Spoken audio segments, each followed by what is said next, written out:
that actually. I think in certain situations you are Hmm. back to running your own board. Um I know when I was at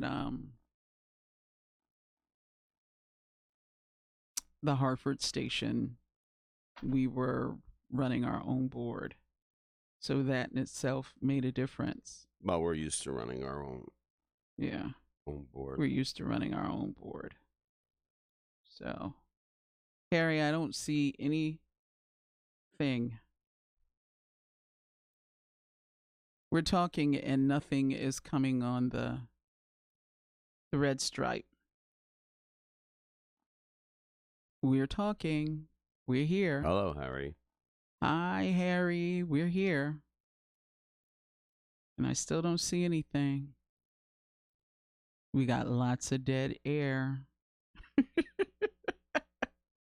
We got lots of dead air, Harry. Harry, can you hear us? Harry, can you hear us? Hello. Oops. Now I really cut him off.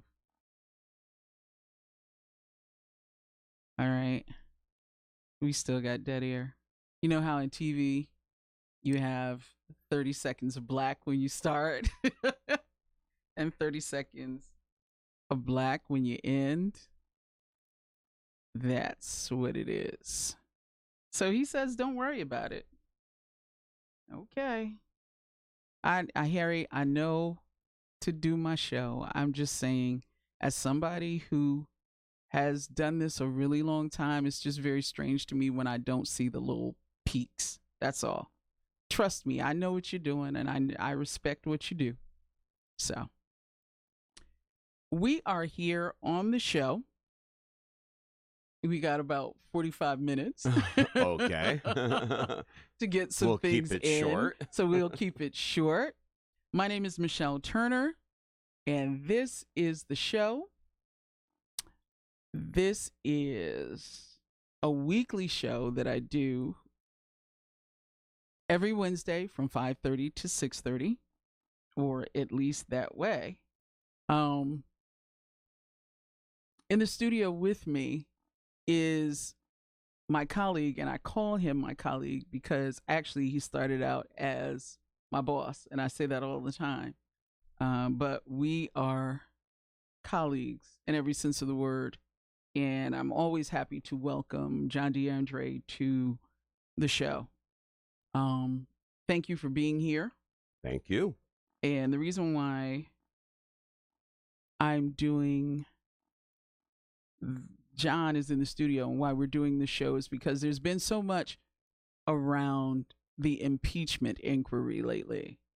And I believe that we are really witnessing history, but I'm not so sure if everybody fully understands what we're looking at and how we're looking at it.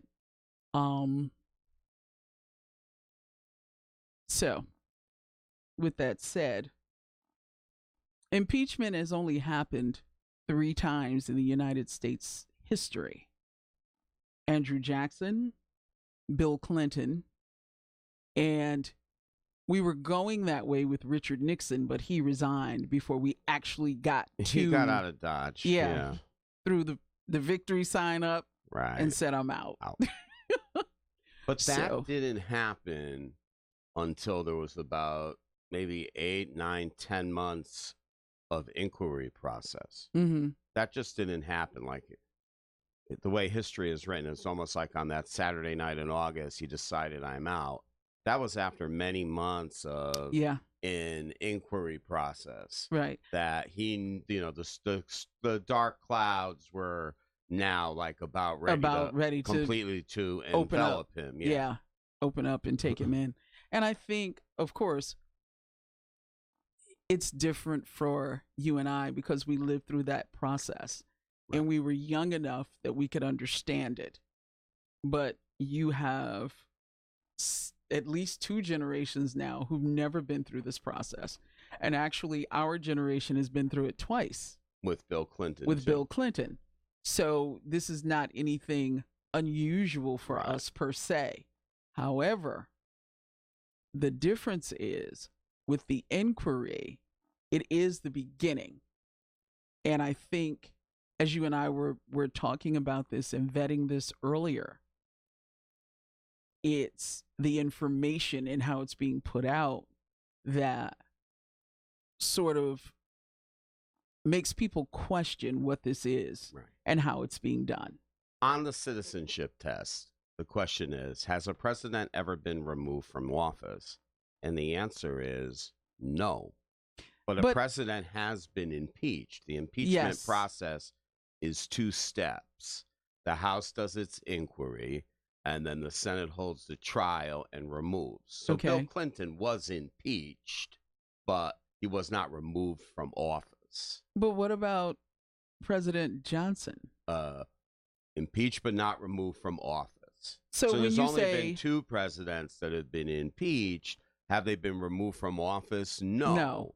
So what's happening now is we're in this, I don't know what you would call it, but we're calling it the inquiry period. Process, yeah. So they're doing their hearings. The House is holding their hearings. Whether they're holding them fairly or not is open for debate. A different, yeah. But they're doing their legwork, and then they will take a vote, I guess. Yeah. To decide whether to continue. To continue or not. And if they move it to the Senate, then it's the Senate's decision whether to actually hold the trial or not. And the Senate's already said, we're not holding any trial. So this may be all for naught. This may go down the road of a Bill Clinton, impeached but not removed from office, still can run for president if you're impeached. Yeah. So this is all going around in almost like on the Wizard of Oz, the tornado. It's kind of a tornado, and every day when you watch the news, depending on which outlet you're watching it on or on which outlet you're reading it on, different things are happening or not happening. It's very hard to get an idea of where this really is going. Obviously, we know the lineup of people who are being are part of the daily inquiry process, and only little bits get, quote, leaked out. So we really don't have a full purview of what's going on. So it's kind of, it's frustrating for me as a reporter, as it probably is for you, to get a handle on exactly what is going on.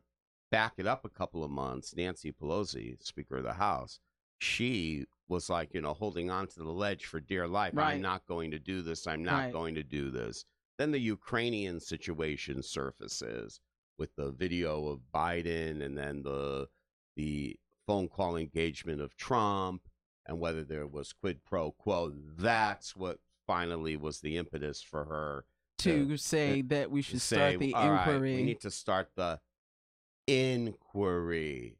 So I don't know. Is it going to go beyond the inquiry? Are they eventually going to say, we don't have enough to move it forward? Is she going to have the intestinal fortitude to say, okay, we don't have enough? Yeah. Because she said for months, right from when President Trump took office, we're not going forward unless we are 100% sure, because it's very divisive. And it is. It not only. Well, that's what I mean.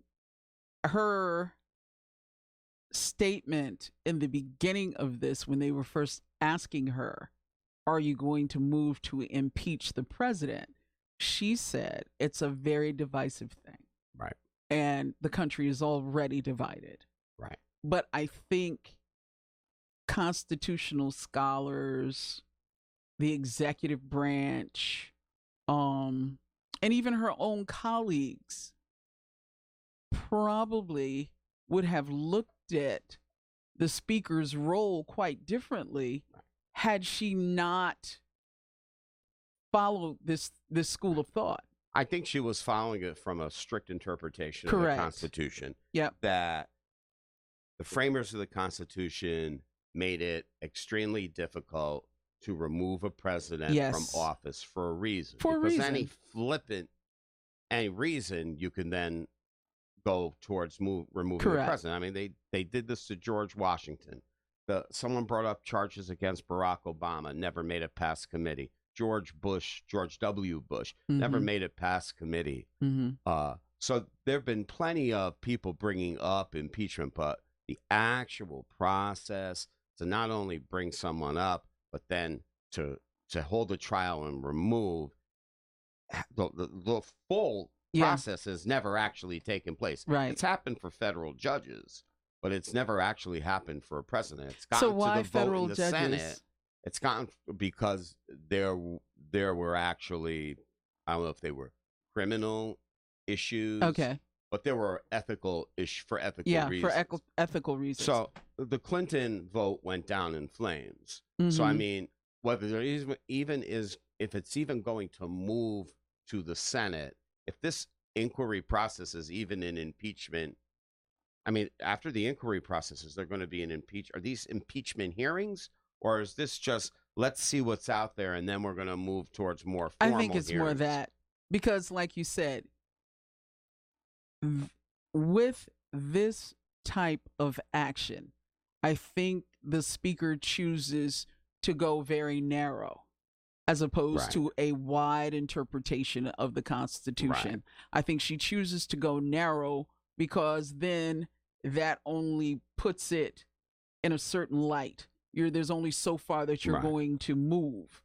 And I think she wants to be very cautious. High crimes and misdemeanors, that's the focus of impeachment. Yeah. We're hanging our hats on this quid pro quo. Was there quid pro quo with the president and the Ukrainian president Yeah. in terms of arms and finding out information on a political rival, Joe Biden? Don't forget, we have that video of Joe Biden.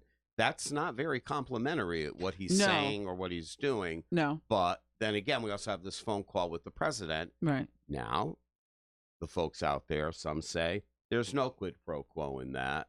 Others say there was. So I think that's my interpretation. That's what these hearings are about. Mhm. And then I guess they're going to have formal impeachment hearings. Well, I'm not sure. what I heard on NPR today, and granted, some people will say that NPR is liberal media, but I thought it was a very good explanation. And the person said they worked for the Obama White House. Mm-hmm. And what they said was quid pro quo is not unusual when it comes to diplomacy. Correct. But the issue here is whether the president used it for his own personal gain. Political. Right. Against his political rival. Right.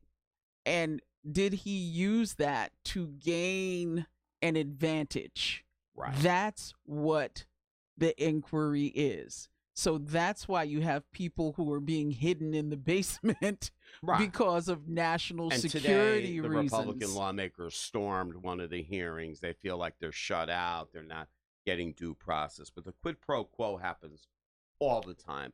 I read something about how during the Carter administration, the Middle East peace accords, there was quid pro quo in that. Define it, John. Quid pro quo is you do for me, I do for you sort of thing, in terms of this for that sort of thing. You can't have foreign policy without having some, I would think, quid pro quo. Yeah. I mean, if we were listening to President Kennedy's phone calls or President Nixon's phone calls or President Johnson's phone calls especially, he was definitely that dude. I mean, there had to be quid pro quo. It's the way of the world, except in this case, where it gets murky is, was it just for political benefit? So I think that's what these inquiry hearings are. And how far it goes and where it goes next is anybody's guess. But what bothers me in all of this is, even prior to these hearings, we had the Mueller probe for 2 years. What is Congress doing? We pay them good money as taxpayers to pass legislation and laws. Has it been gridlock? It's been gridlock. It's been gridlocked for almost 4 years. Well, it's been gridlocked actually since Obama. Sort of, yeah. You know, because when Obama came into office, we all know we had a banking crisis. We Right. had an And we had a economic recession. crisis, Yes. and we had a real huge recession. And what he wanted to do was, first of all, which nobody talks about right now, which I find interesting, but our infrastructure is over, on the most part, 100 years old. Right. And so he wanted to go out, and one of the first things he wanted to do was fix roads and bridges across the United States. That never even made it out of Congress, much less, putting it on some committee table. It became talk. There's so many things that really Well, he truly did have need to be Obamacare. done. He Yeah, did get Obamacare. he did get too, Obamacare which Hillary failed under Bill to get to done. get. Yeah. So he did get that. I mean, and that was Congress sort of working together. But I think when you start to talk about where we are as far as our Congress really working toward getting things done, I think that we are in a melee right now. I think there's so many things that have been a distraction Right. that people are not looking for that. And I think the public is also saying to its representatives, find out what's going on. Let's Take a vote, run it Yeah. up or down, and Yeah. move on. Find I out what's mean, going We've on. got an election in 12 months. Things could very well change. Are we wasting our time? Just one quick quote out of the Post a day or two ago. It says, quote, let's say Trump had in fact withheld U.S. aid to get Ukraine to cooperate with the Durham probe. There would be absolutely nothing wrong with that. The president, as the country's chief law enforcement officer, would be entirely within his rights to use aid as leverage to get Ukraine to cooperate with an official Justice Department investigation. And not to cut you off, but that's what the person who worked in the Obama White House said. But there's a but. Here it comes. If it turns out, though, the quo was investigate my 2020 opponent, Yes. okay, then Trump is in big trouble. But if the quo is just cooperate with the Justice Department, then that's perfectly fine. Mm-hmm. So the question becomes, they need to find something more than quid pro quo Mm-hmm. to get Trump. If it's quid pro quo and it's not political in nature, then it's a moot point, and they've wasted all of these weeks and months and all of our time. Right. Well, I think for me, I'm very disappointed in my sorority of journalists. I'm going to say sorority because I'm a woman. I think my folks in journalism, there are some who are very neutral in this. There are people who are really taking a look at it, and getting opinions from both sides. But when you start to talk about, I think the newspapers are doing a very good job of covering it. Right. More I in think depth. more yes. in depth, asking the right people, the right questions, and getting real, true answers. I think, though, if you're listening to media, Right. television, radio, then there's some skewering going on, even in the language. Yes. And it makes you question what exactly is the objective. Are they trying to sway people, or are they really injecting their own opinions into what's supposed to be Right. fact? So, case in point, I'm at the gym. There's 3 TVs in front of me. There's MSNBC, there's CNN, and there's Fox. Mm-hmm. They're all on the same story, and the scrawl is all different. So, what exactly happened? Right. They're on Right. the same story. It's a different perspective on all 3 stations. What exactly happened? That frustrates me because, as a reporter, you're covering a story, and I hate to use the words fair and balanced, but Yeah. we try to balance out the story. I've got one station on the left of me, really, really left. I got one station in the middle, kind of moderate. Then I got another station on the right of me, extremely right. So which one is correct? Yeah. in what happened today in Washington. Forget the three ABC, CBS, and NBC networks. Yeah. I'm talking about the The news channels. the cable news You know, channels forget because they're it's the like 24-hour cycle. it's mind-boggling Mm-hmm. that the is the right word partisanship in the coverage. What is the right word? There shouldn't be any Right. partisanship. That's what I'm seeing. I guess most nights when I have those three TVs in front of me and they're on the same, it's funny, like at 6:30 or 7 o'clock on the Mhm. top of the hour, seeing what they lead. They're all sometimes they lead with the very same story, Yeah. and the spin is different on all three. All So three what stories. exactly happened? Let Yeah. us decide. Yeah. Tell us the story. Give I us guess the that's where I facts. come from. Yeah.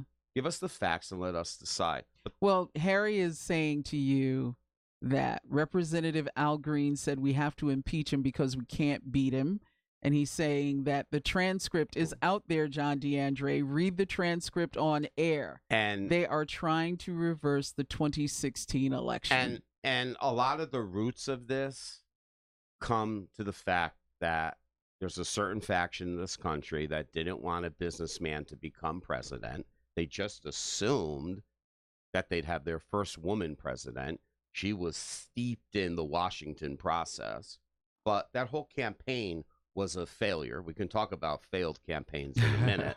That campaign was a failure, and he's right. This is, I hate to use the word, but in some respects, some of the audio clips I hear, it is a witch hunt. You have a president who's not a politician. He's a businessman. He sits down and makes deals. That's very much his persona, whether we like it or not. He sometimes, I think, throws out grenades just to see how people are going to react. Like yesterday, used the word, it's a lynch mob. Okay, that's an insightful word. But now today, the press spent all day finding Democrats who referred to their presidents during impeachment times. And as Clarence it being Thomas used the word too. It doesn't Clarence make Thomas. it right. It happened during Obama. I think Right. Biden said it. Okay, so today the whole focus was on the word lynch mob. All right, so that's where we're at, and he's right. There are two different factions, and we're divided. And you know what? We got 12 months to go in this cycle. Yeah, we do. We've spent 3 years mired in the Mueller probe, and now these hearings. It's like, and again, I say, what is Congress really doing? We hire them to do things like what legislation is being passed? Yeah. Again, the wall. Trump wanted the wall. He did it in a very business-like or entrepreneur way. He sat and said, "Oh, you won't give me the wall. I'm going to get the wall done despite you." But And, I think and that's what agitates people. I think though, you know, and we're going to part the waters here like we usually do. I just don't think this is a man who understands the Constitution. I think that's number one because of his so-called business sense. Well, you're right. I think he's a bigot. Okay. You know, I'm not going to go strong, Right. and, you know, because I don't want to give my true personal opinion. But He's insightful. If I nothing think- else, he's insightful with his language. yeah, I think that, and to do that in a country Right. where you have a lot of people who are of color, Right.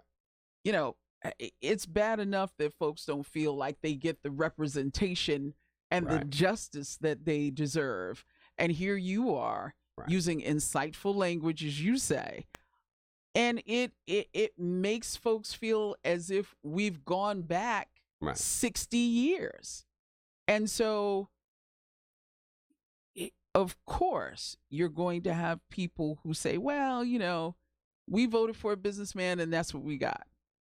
But He won the electoral college votes. right. She ran a terrible campaign. Right. It was everything not to do. I don't know if she was having a bad time in her life, but she wasn't really Hillary Clinton on her mark running that campaign. Well, she yeah, was and ill. I wonder I don't think she's as ill as they want you to believe. I think it was not the best campaign. It was horrible. And she probably was tired in Right. certain points, like everybody else does. But I think the scope of it was that there was a story put out there on so many levels that it's almost like we are right now. You don't know what to believe. Exactly.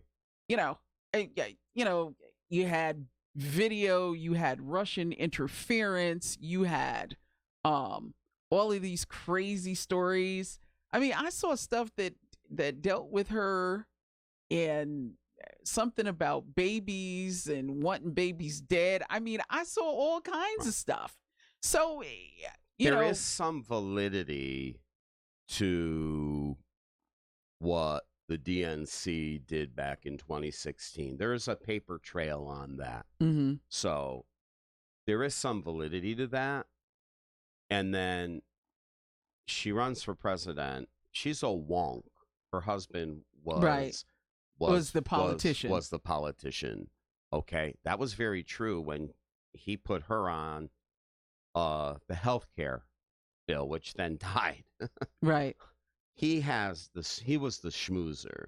If he ran Still again, is. well, I'm maybe not so sure now, but maybe 10 years ago, if he ran, he probably still is. He still has that charisma. He still has the okay? charisma. There's no question and about Donald it. Trump kind of has his own charisma With his people. with yeah. his people. You know what Yeah. I mean? Yeah. Make America great again. Okay, great phrase.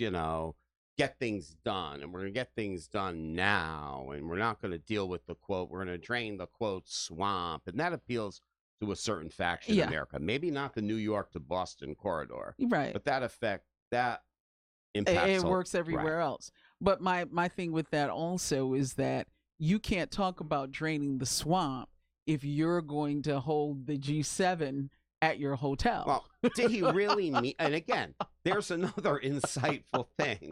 So he throws that out there. Okay, he throws that out there. Now, was he conscious of that? Just like using the word yesterday or the other day, lynch. And so lynching. Okay, but sometimes I think he throws these grenades out there just to see what comes back. John, Did he I don't really think that was the right way to go for the G7? I don't think he cares. Right. Okay. He doesn't care. So that creates He's- hysteria. He thinks he's a king. Right, He doesn't well- understand that he's not a king and that he's a president. I mean, And that the language that he uses, right. You're right about the language. It's the insightful. language that not only is it insightful, but you give other leaders around the world a right to do the same thing because they're looking at you as the president of the United States. And Right. that's a very powerful leadership position. Did he really think Yes. that his place in Florida was going to be a great place to have Yes. the G7? Yes. I because He's a smart man. he's- I think he he's just not threw as that smart as you out think he there is. to see how well it exploded. I mean, his own people had to have realized, Donald, come on. Well, I think that's why he dialed it back. Right. That's why he come dialed on. it back. Come on. Because I mean, In okay, these times? there's certain things that you say in private, Correct. right? Correct. And you might say that to your staff, and you might say it Let's to have it at Mar-a-Lago. yeah, and okay. But when you We're get in the on middle of quid pro quo. television and you're in the middle of quid pro quo, and you're staying there, you're standing in your truth, saying, "Well, I don't see anything wrong with bringing them there. We're a great hotel." And Donald Trump, in a business sense, if you were amongst business people, Right. that's It's a slow fine. time of the year. Right, it's fine. I think But I read you somewhere. are- Well, it's perfect time to have them because it's A slow time of the year. But you're president of the United States. And you're right. cannot- You're right. The Constitution says you cannot profit There's from never being a president. there's never ever going to be another Donald Trump as a president, I don't think. I think I think he is unique. yeah. This is a unique individual, right or wrong. I don't know about that, but okay. I'll if you use the wanna word say unique. that. Okay. Okay, there's no measuring stick that we can measure him with, but and some of it, a lot of it, by the Democrats is sort of a get back. But hey, guys, you got 12 months. You got 12 people on the dais at a debate. Right. Narrow it down, get a candidate, and run a good election, and maybe you'll win. Well, here's my thing with that. You have got 12 months. And That's not I a long sincerely, time. right. This time next year, we'll be in full election And mode. they're mired in the basement on these inquiry hearings when, I think the next debate comes in November, and then there isn't one till after the first of the year. But this one has more stringent protocol, so you may see it down to maybe 6 people. And I think the Speaker of the House is doing her job. I think I don't believe that she could be Speaker of the House and not have this inquiry. I just don't think it would happen. She's an old-timer. And it doesn't matter. Yeah. And it doesn't matter who's Speaker of the House. I think what you're supposed to do is enforce the Constitution. She held out as long as she could. I think she did. And her back was up against the wall. Mhm. But she held out a long time. Because let's face it, like you said, the Mueller report did not come up with enough to do this. But we've forgotten about the whistleblower in all of this already. Right, but there's also a lot of things around the whistleblower, too, that have not really been spelled out. This didn't work for the Republicans during Clinton, and it could very well be the Waterloo of the Democrats, too, especially if they had egg on their face, and it really amounts to a hill of beans. Right. That's the problem. The problem is get out there, run your candidate, get a good candidate. Who knows who the candidate is really going to be? I don't really see anybody strong on that dais. Do you? I like Buttigieg. I think he's strong. I think the okay. And there's the let's face it. Unfortunately, America is still not ready for a woman to run this country. I agree with you. They're just not. I agree with you on that. And if we learned anything from Hillary Clinton, it was that. Poor campaign or not. You're right. You had people who just are not ready for a woman to be in the White House other than First Lady. Correct. And so if the Democrats pull a woman, I like Elizabeth Warren. I like what she's talking about. I like Kamala Harris. But they have to be balanced out. But it's not. It's kind of like the Obama Biden balance out. Yeah. But it's not going to work because the country, and it's you can go on and say, well, that's the same thing they said about Obama, right? That Obama, it wasn't going to work because he was so young, he was black, he was somebody who had all of these accolades but didn't have the federal experience. He had state experience. And in my opinion, I think he was a great president. He's one of the greats.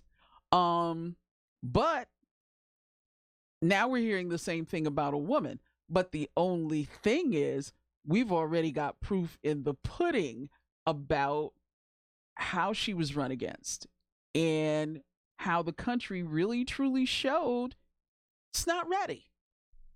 Personally, this is what I think is going to happen. But then again, I also predicted Mayor Harp would win the primary. But personally, here's what I think is going to happen. All of this stuff is going to be for naught, day in and day out of constant hearings. And Trump is going to win like Reagan won in 1984 by a landslide, because I think people are going to be fatigued by this, especially if these inquiry hearings prove to be nothing. So now we have the Mueller probe, 0, and these inquiry hearings, if it turns the quid pro quo scandal, so to speak, turns out to be nothing, he's going to win by a landslide. Unless there's high crimes and misdemeanors, you cannot impeach the president. And Harry is right when he says, look at the transcript. I have read the transcript. But I think Nancy Pelosi's back was finally put up against the wall. I mean, they've been pushing her for 2 years, 3 years to do this on less. And she held out. And now finally I think caved. she caved. But very ceremoniously, more than once this year and last year, she said, we have to really go slow with this. Yeah. Yeah. And she's But still that way. All right, we got to wrap this part of it up. Let me answer Harry. Harry says the whistleblower is a Democratic operative. Harry, and he may be right about that. stop believing in conspiracy theories, He y'all. may be Come right. on. That's Maybe number one. Who knows who it is? Number two, one of the great accomplishments compared to what?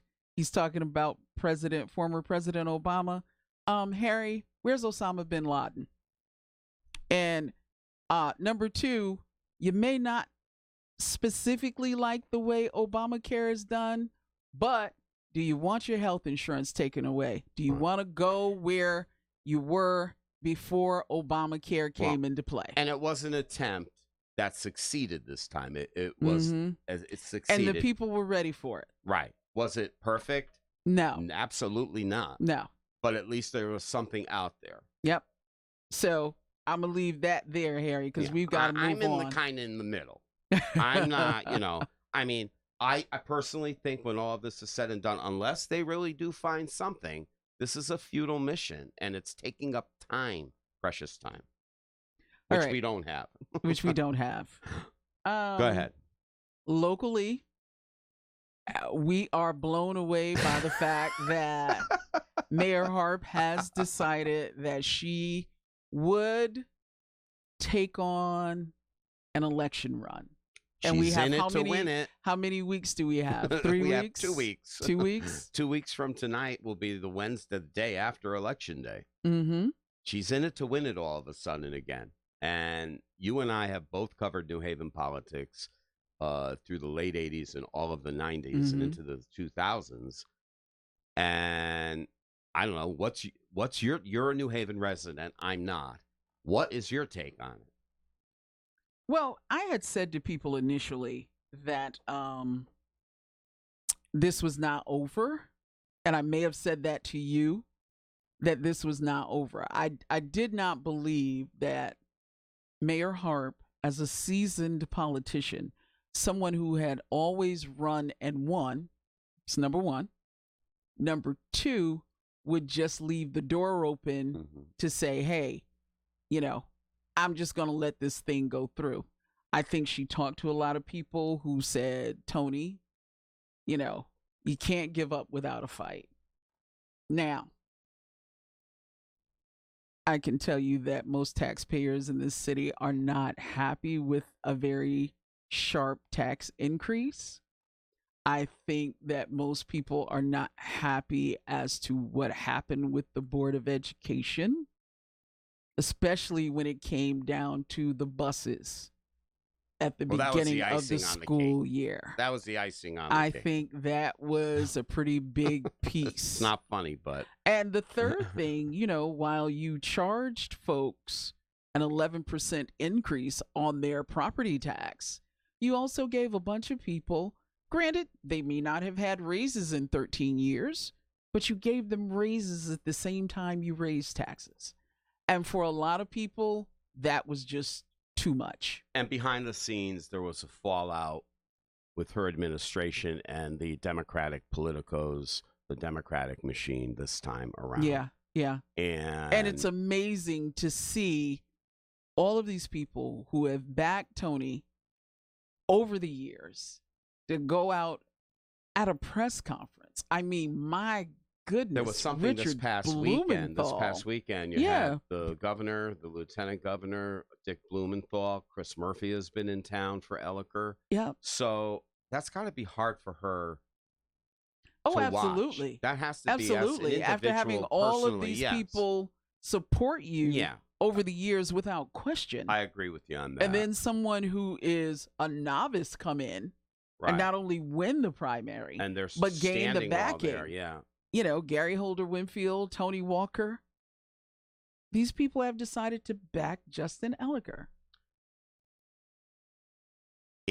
Is it possible that Tony Harp could win on Election Day? Yes. Is it probable? No. Well, here's the question, right? And this is a conversation that I've had with a couple of people. Is she going to get the 2,000 votes? Because now everybody can vote. Right. This is not a Democratic primary. Right.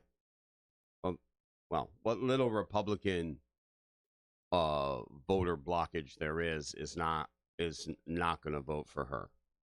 They're either going to not vote or they're going to vote for Elicker. Well, here's the other thing. You've got independents in the mix. Right. You know. She's going to knock on, she says that she's got people boots on the ground knocking on doors. Which she does. Okay. She does. So can she swing enough wards to do it? Possibly. That's but a we've tough been call. around long enough. Probably not. Which is why they're knocking on doors. In September, what makes her think she can do it now? And why put herself through it, I guess? Because the people want her to. The people want her to, and she wants to take it out as a winner. Now, if she doesn't do that, then she can say, well, you know what? I gave it my best shot. I didn't give it up. I threw it back out there. I threw it back out there. The people wanted me to run. I'm running.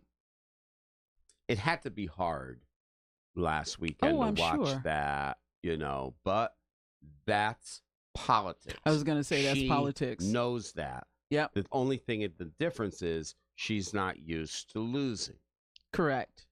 Now, and she's used to having that machine behind her. She didn't have the machine behind her this time. It was clearly in our faces that she didn't, and I kind of feel bad for her in a way because, she could have gone out gracefully and just retired. She really doesn't need the job. But she wants the job. It's not about whether she needs it or not. She wants the job. And I feel, nobody has said this to me, but I feel the people who are in her camp have said, you can't do this without a fight. Right. You just can't let them close the door on you. She feels obligated to her base. I think she feels obligated to her base, and I think she, had a come to Jesus meeting with herself. I just wish it was maybe a couple of weeks earlier than 2.5 weeks, 3 weeks before the election. She did it 3 days after the primary, or when everybody was expecting her to. Afterwards, that might have helped her some more. Is it possible? Anything's possible. Is it probable at this point, considering the primary? Mm-hmm. I don't think so. But we've been surprised before in all the years. So last but not least, so we can get out of here, the Hamden police situation where the two people were shot in that case. Now, I know that technically you can't give an opinion, but you can certainly give an assessment as a former chief of staff at Hamden Town Hall. So what is it that you see that may be coming down the pike with this? The mayor says they're going to follow the legal process.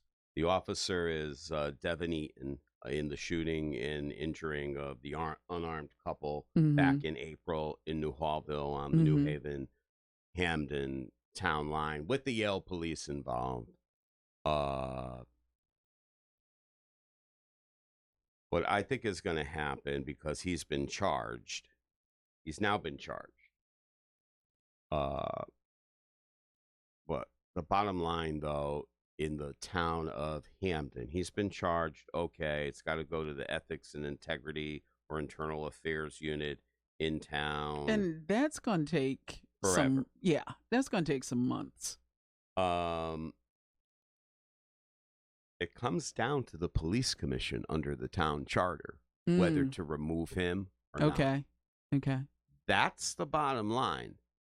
And we saw those police commission hearings in the spring, maybe May or in June. They got up early spring. They were ugly. Yep. So the police, and they're gonna keep on being ugly as long as people feel like they're not getting. So I guess what I'm saying is I don't really know what's going to happen, but under the charter, it's the police commission that has the sole power to remove police personnel. Now, will they look at the facts? Will they look at the arrest and take that into consideration and Mm-hmm. remove him from the force? Mm-hmm.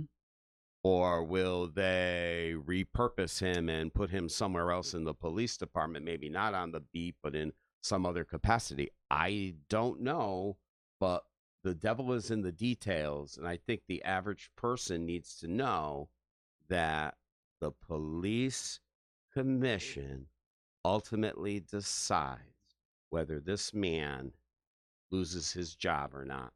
Well, is this a Robert Floodquist situation where they so-called, the word you just used, repurposed him and gave him a job that did not necessarily interact as strongly with the public?